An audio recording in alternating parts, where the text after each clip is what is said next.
سروک ترکیه رجب طیب اردوغان را گهان مبستا هزین ترکیه لعراق بورا هینانیه و آلیکاری دجی چکدارن دولت اسلامی داعش و چه نیاز نیه او هزه بیت وکشان. Tabii bu eğitimi veren البته هجمارا سربازên me ew ê rahînanê dikin zêde dibin yan kêm dibin li gorî hejmara pêşmergan û di vê demê de me çi niyazê vekîşanê nîne û li 21 vê mehê de Tirkiye Bakurê Iraq digel Amerîka de wê kom bibin.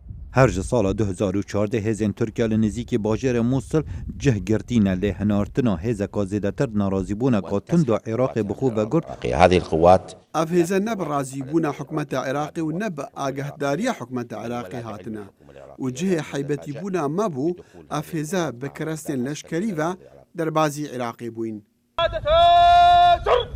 هجماره کازورا ولاتان راستوخو نراستوخو تبلی شر دجی تیرور لعراق و سوریه دبن و آلیکاریا لشکری بو چندین آلین دجی داعشه و جوانا هزا کردان یا هر کاریگر د شر تروریسم دا پیشکش دکن. جبری سردان سروک هرما کردستان مسعود بارزانی بو ترکیه ولی داخویانیه که داد دگل وزیر دروی المانیا بحثی ریخستنا بزاوین شر دجی تروریسم کرد. رولی ترکیه چه دبی لشر داعش دوی اوی که هزا کانیون آتوانو بو دعمي أو حشدي وطني أو وهروا لقال بغداد تنسيق لكن لقال تركيا كأول نبي بمشكلة أجر شر داعش بتنسيق شون بكرتنو بتشوي ببي. سروک هرما کردستان مسعود بارزانی و سروک ترکیه رجب طیب اردوغان حول نهیلان گرجیان دنابر حکومت ترکیه و عراق بریان دیپلماسی دکن. لنونر تایبتی امریکا ده هف پیمانی دجی داعش بلاف کرنا لشکر ترکیه لعراق به بهرکا بزاوین کوالسیون نابیند. This Turkish effort is not a part of the coalition. بزاوا ترکیه نه بهرکه ج اپراسیون هف پیمانان لعراق.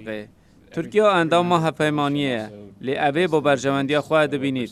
گرجیا سیاسی دنابر ترکیه و عراق باندور لسرخلک آسای عراق هیا و خونیشاندان و داخلیانیان تن دجی لشکرکشی ترکیه دان و لهمان دم دا دجی حلویست لواز حکومت عراق راوستان و دروشمه ارکمه ام قربانی بو ولاتی بدن و حکومت ولاتی دکتا قربانی هل گرتبون. خالد فتاح دنگ امریکا.